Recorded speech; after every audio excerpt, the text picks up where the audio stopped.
এখন ঘড়ির কাঁটাতে ভোর 5টা বাজে, আর আমরা মা মেয়ে দুজনা বেরিয়ে পড়লাম। এই সকাল সকাল কোথায় যাচ্ছি আমরা কিন্তু আজকে একটু বেরিয়ে পড়ছি মর্নিং ওয়াক করতে। অনেক দিন পর কিন্তু মা মেয়েরে বেরোচ্ছি।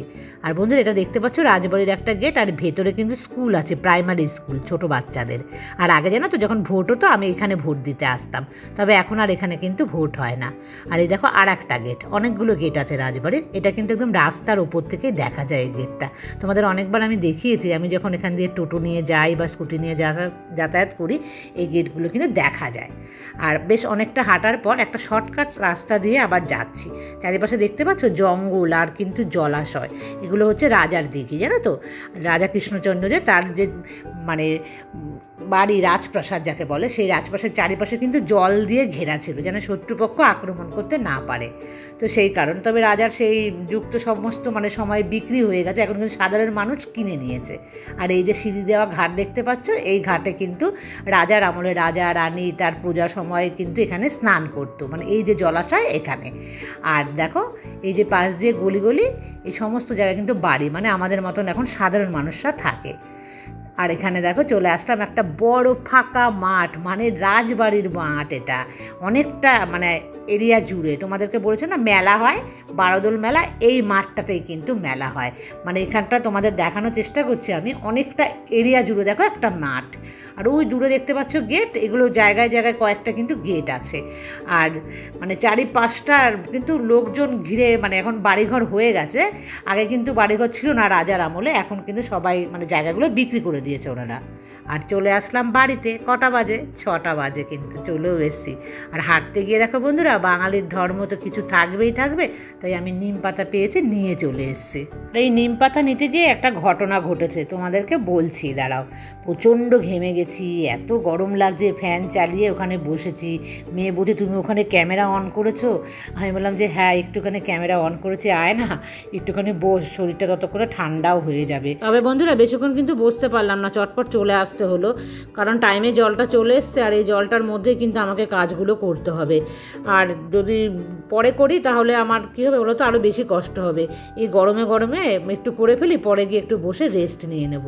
সেই জন্যই কিন্তু আমি চলে আসলাম। আর বন্ধুরা, আমার কলটা দেখো ভেঙে গেছে। আমার হাউস হেল্পার যখন কাজ করতে গিয়েছিল, তখন না ওই হাউস হেল্পারের হাত লেগে কলটা ভেঙে গেছে। কলটা অবশ্য অনেক পুরনো হয়েছিল, তো সেই কারণে এটাকে না লাগাতে হবে কলটা। যাই হোক, আমি মিস্ত্রি ডাকবো, করাবো, সেটা তো একটু লেট হবে। এখন কিন্তু তার মধ্যেই দেখো কত জল অপচয় হচ্ছে। শুভ সকাল বন্ধুরা, আশা করছি তোমরা সবাই খুব ভালো আছো, আর আমিও বেশ ভালো হয়ে যাচ্ছি। আর একটা সুন্দর সকাল তোমাদেরকে সাথে নিয়ে শুরু করছি আজকের আরেকটি নতুন ভিডিও। কাল রাতে কিন্তু সমস্ত ঠিক করে রেখেছিলাম, সকালে ঘুম থেকে উঠে কি করব। তো এগুলো সমস্ত কিন্তু আমি গুছিয়ে রেখেছিলাম, নিচে নিয়ে চলে এসে বন্ধুরা এই ছাড়া জলে সুন্দর কিন্তু আস্তে আস্তে আমি এগুলো পরিষ্কার করে নিচ্ছি। আর এগুলো পরিষ্কার করতে প্রচুর জল হয়। তোমাদের যাদের এরকম টাইমের জল, সাপ্লাইয়ের জল আছে, তোমরা কিন্তু সেই জলেই এই কাজগুলো করার চেষ্টা করো, তাহলে দেখবে অনেকটা কিন্তু ইলেকট্রিক বিল তোমাদের সেভ হবে। আর কিচেনে করাটা খুব মুশকিল, অল্প জায়গার মধ্যে। আজকে আমি তোমাদেরকে একজনের কমেন্টসে রিপ্লাই দিচ্ছি।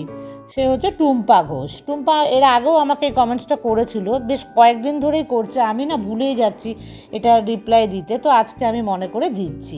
ও লিখেছে, আমার কোনো সন্তান নেই, ঘরে সারাদিন একা থাকি, কোনো কিছুই যেন ভালো লাগে না, কোনো কাজে মন লাগে না, মন থেকে কোনো শান্তি নেই। আর এর আগেও একটু ও লিখেছিল আমাকে, আমার মনে পড়েছে এই কমেন্টসটা দেখে, যে ওর হাজব্যান্ড মনে হয় কাজে ব্যস্ত থাকে, সারাদিন হয়তো ঘরে থাকে না, তো এই কারণে ওর মনটা কিন্তু খারাপ থাকে। আর এটাই স্বাভাবিক, মনটা ওর খারাপ থাকার। আর ওর কতদিন বিয়ে হয়েছে তা কিন্তু আমি জানি না। আমি টুম্পা তোমাকে বলছি, তুমি এই বিষয়টা নিয়ে না একদমই মন খারাপ করবে না। এখন কিন্তু নানা রকম পদ্ধতি বেরিয়ে গেছে যেখানে কিন্তু বেবি হওয়ার। আর তোমার যদি অল্প কয়েকদিন হয়ে থাকে বিয়ে বা কয়েক বছর, তুমি একটু অপেক্ষা করো, বা নানা রকম তো তুমি ডক্টরকে দেখাও, কি সমস্যা সেই জিনিসগুলো তো তুমি করবে বা করছোও হয়তো। আমি তোমাদের বলছি, আমার পাশের বাড়ি রিসেন্ট বলতে ধরো 1 বছর মতন প্রায় হয়েছে, তাদের টুইন্স হয়েছে। অনেক মানে দীর্ঘ বছর, জানো তো, প্রায় মানে 12-13 বছর তার বিয়ে হয়েছিল, তাদের কিন্তু বেবি হচ্ছিল না। তারপরে দেখো বেবি হয়েছে, তার টুইন্স হয়েছে। মানে তার জন্য তুমি নিরাশ হয়ে যেও না যে তোমার বেবি নেই বলে তোমার মন খারাপ লাগছে। আর এই মন খারাপটা থেকেই কিন্তু তোমাকে খুব একা করে দিচ্ছে। তোমার মনে হচ্ছে যে চারিপাশে সমস্ত লোকরা তো তাদের বেবি হচ্ছে বা নতুন বিয়ে করছে, তাদেরও হয়ে যাচ্ছে, কিন্তু আমার কেন হচ্ছে না। অনেকের দেখো, আমাদের শরীর তো এক একজনের এক এক রকম থাকে, তো কিছু কিছু শরীরের কিন্তু আমাদের থাকে যে কারণে কারো আগে হচ্ছে, কারো পরে হচ্ছে। যাই হোক, তোমার না হয় পরেই হবে, তো কয়েকটা বছর, এগুলো তো জীবনে এক একজনের মানে অগ্নি পরীক্ষা থাকে। আর তোমাদেরকে আমি বলছি যে জানো তো, আমার যখন মানে পিরিয়ডসের প্রবলেম ছিল, মানে আমার কিন্তু ভীষণই ব্যথা হতো পেটে, তো সেই কারণে অনেকেই কিন্তু আমাকে বলেছিল আমার বেবি হতে দেরি হবে।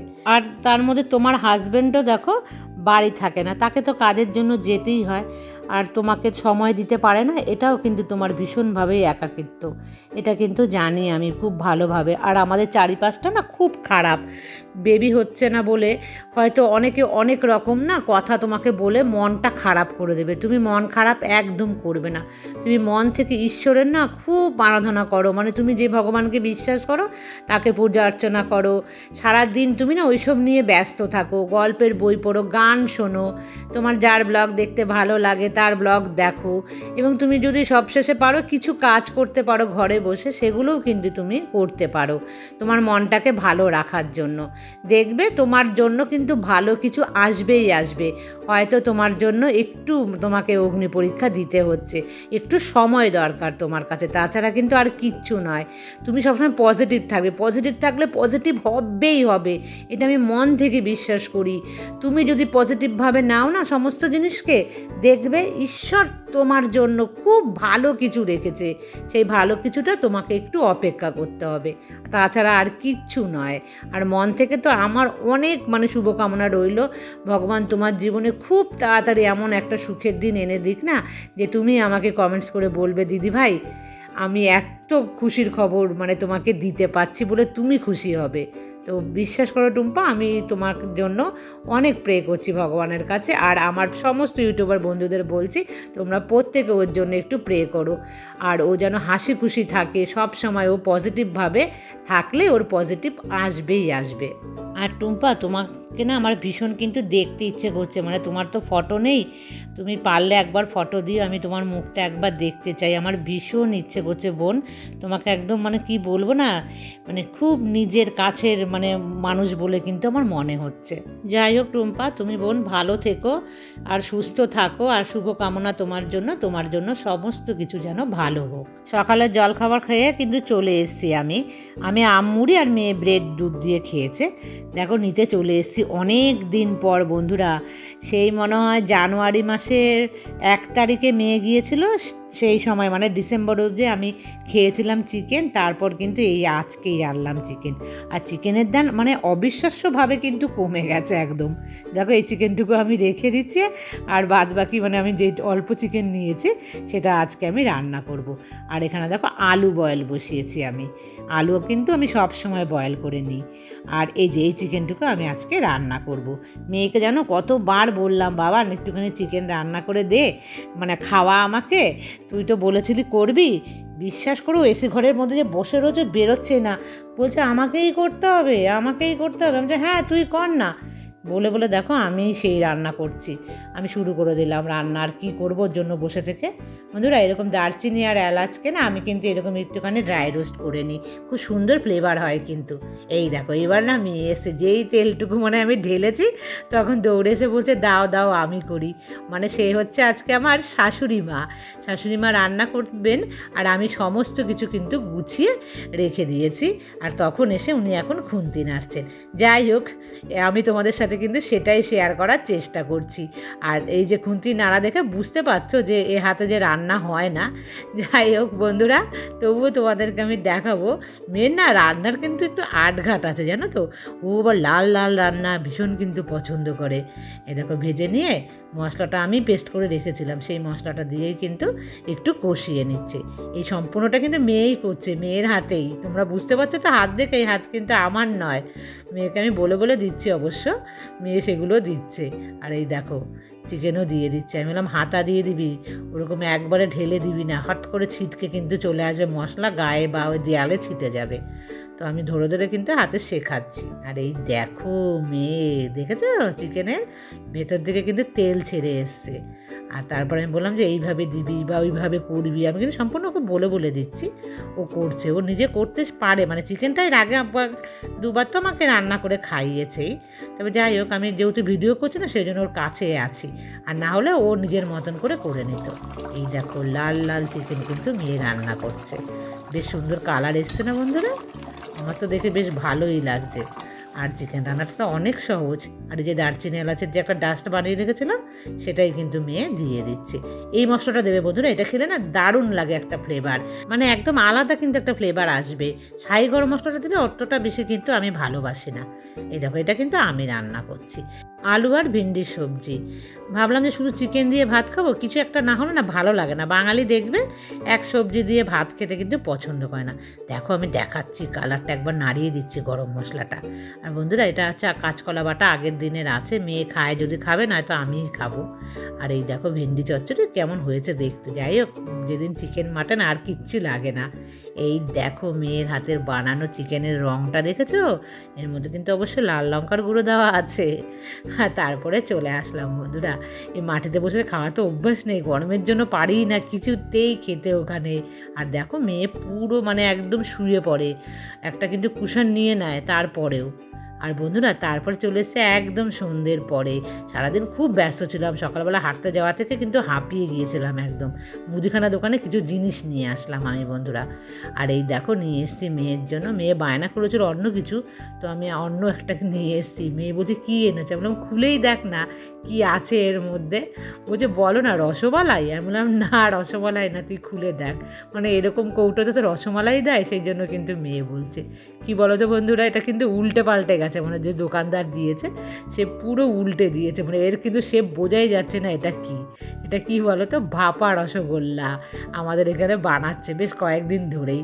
তো এর আগের দিন নিয়ে এসেছিলাম ঠাকুর পুজো দেওয়ার জন্য, মেয়ের ভীষণ ভালো লেগেছে, তো আমি দুটো নিয়ে এসেছি। তবে কিন্তু আমি একটুও খাবো না, আমি আম খেয়ে খেয়ে কিন্তু একদম আমের মতন হয়ে গেছি। সেই জন্য মেয়ে খেয়ে বলছে ভীষণ ভালো খেতে, খুব ভাল লাগে। এই দোকানের মিষ্টি না আমাদের এখানে ভীষণ কিন্তু স্বাদ, জানো তো, প্রত্যেকটা মিষ্টি। আর এই দেখো বন্ধুরা অল্প কিছু নিয়ে এসেছি, খুব বেশি আনিনি, যতটুখানি প্রয়োজন ততটুখানিই কিন্তু আমি নিয়ে এসেছি। আর বন্ধুরা তোমাদেরকে যে বলেছিলাম নিম পাতার কথা, সেটা বলছি। নিম পাতা যখন নিলাম ওখানে হাঁটতে গিয়ে, রাজবাড়ির ওই বাউন্ডারির ভেতরেই কিন্তু নিম গাছ একটা উঠেছে। যখন নিম পাতা নিচ্ছি, এক ভদ্র মহিলা, আমার মায়ের বয়সী হবে, সে না মানে ওপাশ থেকে চেঁচিয়ে উঠে আমাকে বলছে কোথা থেকে আসে এসব, এসে আমাদের এখানকার নিম পাতা নিয়ে যাচ্ছে, আমরা এগুলোকে যত্ন করে রেখেছি বিপদে আপদে খাওয়ার জন্য, আর এখন নিয়ে যাচ্ছে এসে।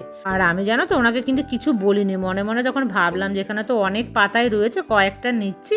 আর এই গাছটা আপনার ব্যক্তিগতও নয়, এটা কিন্তু রাজার গাছ, মানে রাজার বাউন্ডারির ভেতরে আগাছার মতন উঠেছে গাছটা, তো তাই কয়েকটা নিয়েছি। কিন্তু সে না গজ করছে, যত সব যেখান থেকে সেখান থেকে আসবে আর এসে এখান থেকে নিয়ে যাবে।